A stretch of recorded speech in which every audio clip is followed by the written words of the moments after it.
Hello, and welcome to the Perfect Franchise podcast. I'm Kris, and joining me is my wonderful co-host, Andrea. In this podcast, we're on a mission to help you discover all that franchising has to offer. We'll explore expert strategies, interview successful franchise owners, and give you the tools to make informed decisions. So whether you're considering your options or you're ready to take that plunge, we're here to support you every step of the way. So let's jump into today's episode. Hello, everybody. Welcome to another episode of the TPF podcast. Today, Andrea and I are super excited to have Zach Beutler, CEO of Jungle Driving, and also franchise veteran of many years in franchising. Zach, welcome to the podcast. It is most certainly my pleasure. Thanks for having me.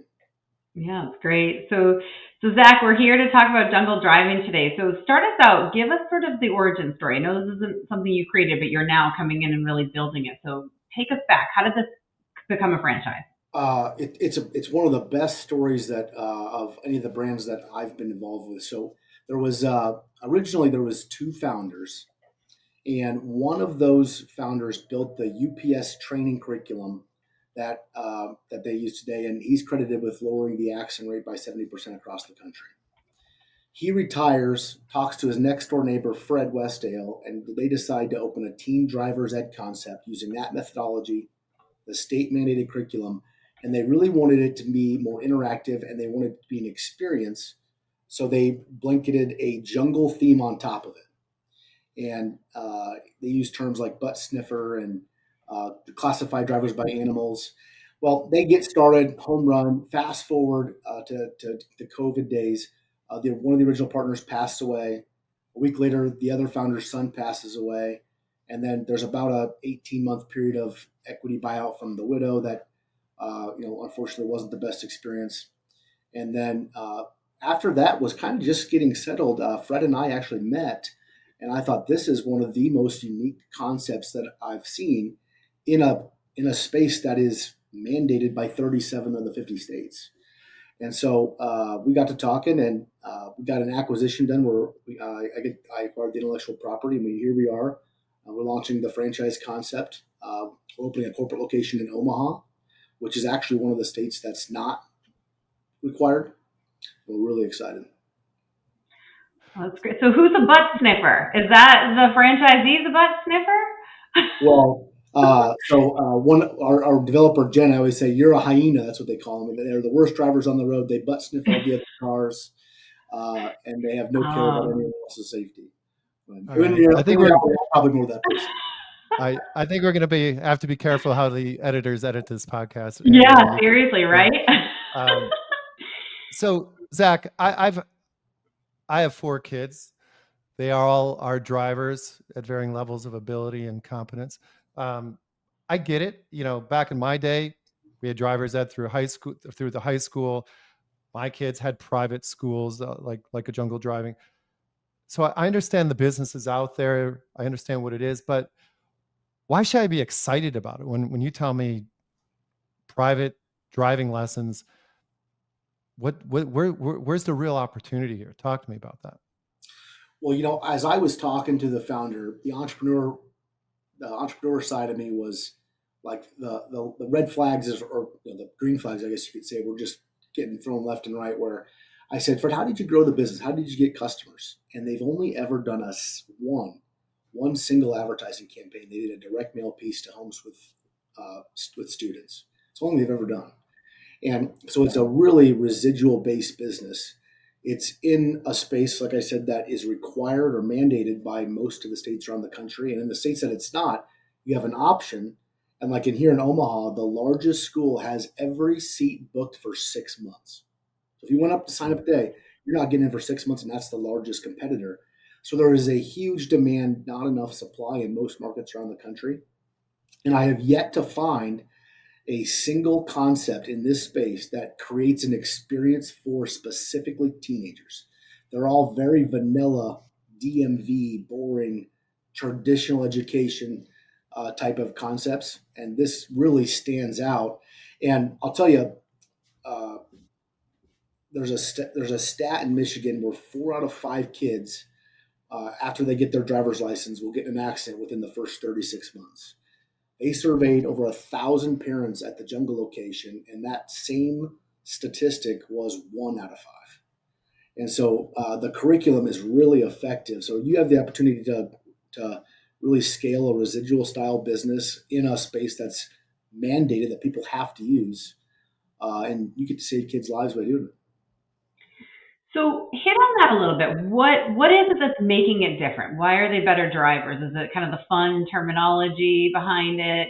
Tell us a little bit about the experience and why it's different than the competition. Well, so the classroom creates an experience. So we're in class. There's obviously a state requirement for the curriculum, and what we do in each state is we'll take that state curriculum and then we'll blanket the jungle way into that. And so there's certain methodology that they teach in the curriculum that's specific to jungle. They use terms to identify drivers, which is really helpful. And then during the drives, they're calling out those drivers like, look, there's a crocodile, which is someone getting ready to pull out a parking lot and drag you to your death. So they always call it. So you got to watch out for the people that pull out in front of you. So it creates really memorable training activities. It is unique in the space where it's a different setting. We have video games in the front. It keeps kids a little bit more engaged. And then we have a parents' night. So we have a parents' night where before the class starts, we bring parents in to help reinforce how we're training. And then we recommend strongly that the parents do a ride-along with the actual teacher. And so it's a student, their parent, and the teacher doing a private ride-along for at least one session. Yeah. Okay. So, Zach, and we should probably tell anybody listening or watching that you have a lot of experience in franchising. I think you told me you started 15 brands, something like that. So you know what you're doing there, but this jungle driving is really new. So the franchise opportunity that you're envisioning, walk us through what that looks like as far as we're looking for brick and mortar space, how big, what's that, what are the employee situation / labor situation look like, operations, just walk us through kind of the main bullet points there so they can understand what the business is going to look like at the outset. Yeah, so the brick and mortar is 2,500 to 3,500 square feet. It's going to be class B or C office space, not retail, not busy street facing. There's two scenarios. Let's say that franchisee is in the business and running the day-to-day operations.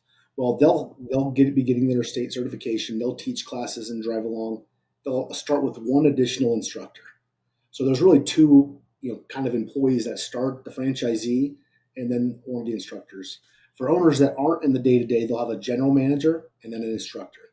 So the part that I liked is that to scale this business, you really just open up more classes and add instructors with the exact same process. So to scale is a little bit easier to manage because it's the exact same process over and over again. The space has to have 2 classrooms and then at least an office. And so we have an optional, like in certain markets, you can get a 3rd classroom if that's something that you feel is necessary. Like in Omaha, we absolutely wanted a 3rd classroom so that we could expand this location. And then really the software handles a lot of the operations. It does the billing, the scheduling, the class management. It handles all of the paperwork. It handles all of the instructor hours, the drive times, the routes, everything. So you talked about the model where you can hire a general manager. So you can do the semi-absentee, and what is that? I mean, I know you're kind of newer, but what do you think that looks like? So I've worked on so many different concepts. Every single business on the planet is the ability to be semi-involved or semi-absentee. It really comes down to can that manager manage it, number one, and then can that franchisee manage the manager? So it really comes down to some experience. Where I personally believe that I've grown in franchising is realizing that there's one term that drives me crazy, and it's that they just need to follow the process. As you hear a lot of franchisors say that, and I go, if your process was so darn good, they'd all follow it no matter what, but it's not. And that's why you have to say that. And so we're really building a process here that there's not really a way not to follow it. We're getting all the way down into when you go do an event, for an example, you're taking a picture of the event, you're uploading a receipt the AI reads, and so that we can go back and we can see exactly how much of the effort and activity was actually managed. And I think for a semi-absentee owner that's never ran a business, that is something that they don't quite get yet, is that in an emerging brand, you don't have walk by traffic. You don't have brand awareness that just people come in. So most of your effort is spent on driving customer acquisition. And that's something that I think a lot of franchisors overpromise and underdeliver on. Yeah. Well, that kind of leads into one of the questions I wanted to make sure we had talked about, because the flagship location, what'd you say? They did one marketing initiative one time and they just rolled from there. Obviously that's not, duplicatable. We can't plan on that happening with all your franchises. So specifically on marketing, what's that marketing mix look like? What's the franchisor, you, doing for them? What do they need to do for themselves? Paint that picture for us. So I'm really excited. So we've broken it up into three parts. There's exposure, conversion, and then referrals. And so we are following the same path. So we'll get a list within 5 miles of the location that has a 14, 15, or 16-year-old in that household. And then we'll strategically mail those different households based on the timing. So the 16-year-olds get first. The next year we'll do that same list. The next year we'll do the 14-year-old list. And so that's something that we'll do annually. And that will have an offer for conversion of, come to the grand opening or this much off of the service. That's really the one targeted strategic piece. The second is we have a school-specific budget. And what I did not know up until last year is that in the public school system, every activity in sport is underfunded. And so they have to go out and raise funds, or the parents have to pay for that. And so we have a program where we give $2,500 to a school, which is $500 to 5 different activities, where we have a giant check. We present and put on social media with the coach and the kids, and then we talk about safe driving habits for 15 to 20 minutes. And we do that for 3 different schools when they launch. Now, the other portion is what we call managing milestones. And this is where we have short-term small wins that we can push them to, that move the business forward over time. So in my background, we really micromanaged activity and effort KPIs that we know created results. So what we've done is we've basically built in several different categories with tons of milestones in each. So let's just take Google reviews for an example. The first milestone is get to 50 Google reviews, and then you click on that milestone and it has all of the best practices of how to do that. Or they check off, like, yes, I've sent an email to all my friends and family to give me a character review. Yes, I've called all of my students from the previous class to give a Google review. And they go through and they can hit that milestone. And so there's activities that we can measure through that. And the last, which is probably the most exciting, is we have an immediate payment referral system for kids. So imagine you're teaching to 30 kids, and I can get up there and I can say, who wants to make 25, 50, $100 today? Everybody raises their hands. I say, hey, here's a QR code, scan it on the screen. They log in. They send invitations out to other kids that they know. As soon as, this is all linked to our CRM system. As soon as someone goes on, signs up and pays, it immediately sends them a referral bonus that they can put right in their bank account, Venmo, buy an Amazon gift card, whatever they want. And so we can take one class and generate hundreds of referrals, and the gratification is absolutely immediate. They can see who they sent it out to, if they've signed up, and they're trying to follow up to get them to sign up. And as soon as they sign up, they immediately get a payment, like cash. And so I really believe that we're focusing on things that we can schedule at the corporate office, that we believe that we can get traction. We're really building in a lot of management structure through milestones and small wins and activity and effort. And then we have a referral-based system that is really unusual, that is an immediate return to kids. Help me understand sort of the class structure. Is this you pay in up front for 6 months of classes, and then that includes some of the driving out with them, and then also signing them up at the DMV? Like, help me understand the structure there. Like, how does it work? So every state has got a little bit different of a curriculum. Most states are typically 5 or so many hours that they have to get in classroom training. So let's just call that 5 days of 2 hours of classes, for example. So when they sign up and pay, they're going to pay for their in classroom as well as their driving time. That's all paid upfront, all paid through the website, and then they go on and they schedule their rides with their instructors through the actual app and CRM. So Zach, what kind of, you mentioned some of the things they're going to be doing marketing wise, but just overarchingly, what do you need in a franchisee? What are you looking for? What's that profile? This is I was talking about this to the team the other day. And when I went back to look at some of the presentations that I built like 10 years ago, it was really interesting. We were really trying to widen our net back then to get more leads in the process. And that was not a good strategy. Today, I've really learned that we have to be so specific on our avatar to create the right culture at the franchise level. So what we're really looking for is it's the couple, for an example. It's the couple that brings a lot of energy, a lot of joy. It's the best call you had of the day if you're a consultant, for an example. They're involved in the community. The dad teaches Cub Scouts. The wife teaches Sunday school. They're involved with kids. But the big thing is they have to have energy and bring joy to people that are around them. This is an experience-based concept.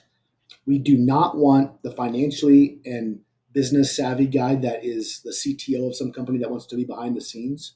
We don't want that person. I'm a firm believer as people attract people similar to themselves and hire people with similar values and similar likeness. And so we want the franchisee, whether they be in or working on the business, to really be passionate about the experience, and we need them to have the personality to be able to do that. On the financial side, we're at a $350,000 net worth with about $60,000 in liquidity per location that they sign with.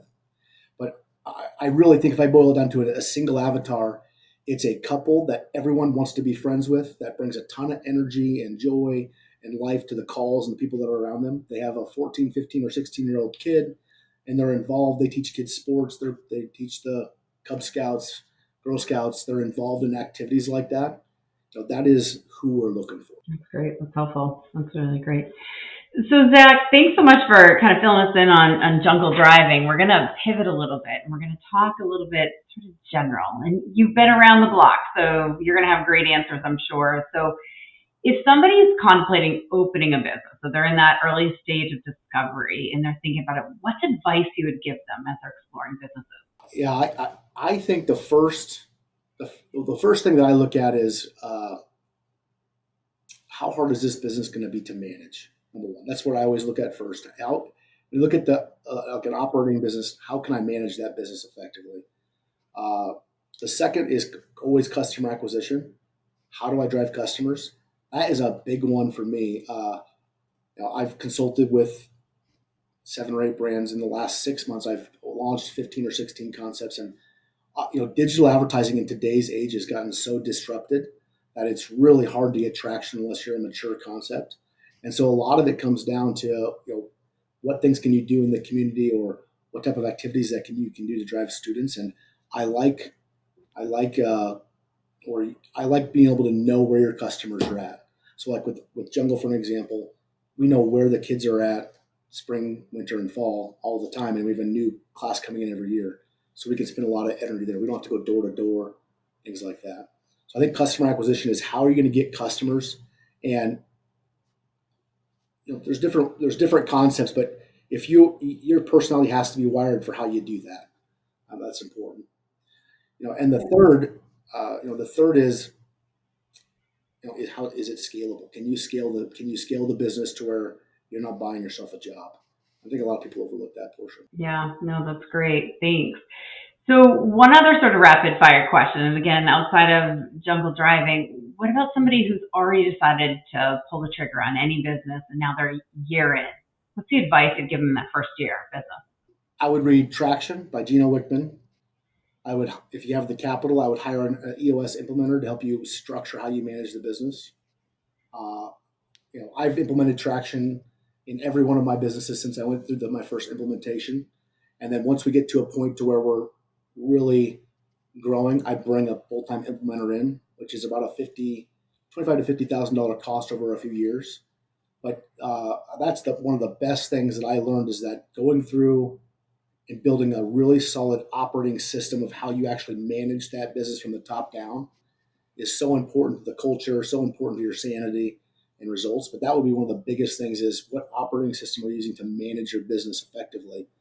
And there's several out there, but EOS, or Traction as it's called, is a huge one. But that's coming from the franchisor, or you're doing that as a franchisee? You're getting something completely separate? There's not many franchisors that do that. But you can do that on your own as a franchisee or any business owner. Uh, we're firm believers. We follow EOS here. We set them up with their own scorecards. We give them a high level education, and then at Academy we actually bring an implementer in to spend half a day with them. But the purpose of that is you grow your business to where you're kind of busting at the seams and it's kind of managing you. That's the perfect time to bring that person to help you really reorganize things to hit that next level of growth. That's great. Okay. Thank you so much for that. Appreciate that. Well, Zach, thanks for coming on and kind of teaching us a little bit about jungle driving today. It's definitely a newer concept. You're early on, but one that's needed, right? Kids need this in that age bracket, depending on your state and the regulations there. I think it sounds like you're making it a lot more fun so that kids are more engaged, they're more apt to learn. I think that's really what's unique about it. And in an area that sounds like there's, not enough supply for the demand to take these programs. So I think that's really great. So thank you so much for coming on today. We appreciate it. If you're thinking about franchising, remember that while there's no one size fits all, the perfect franchise for you is definitely out there. To explore your options, visit ThePerfectFranchise.com and click on Let's Talk to schedule a call with one of the consultants on the Perfect Franchise team. We look forward to connecting with you again on our next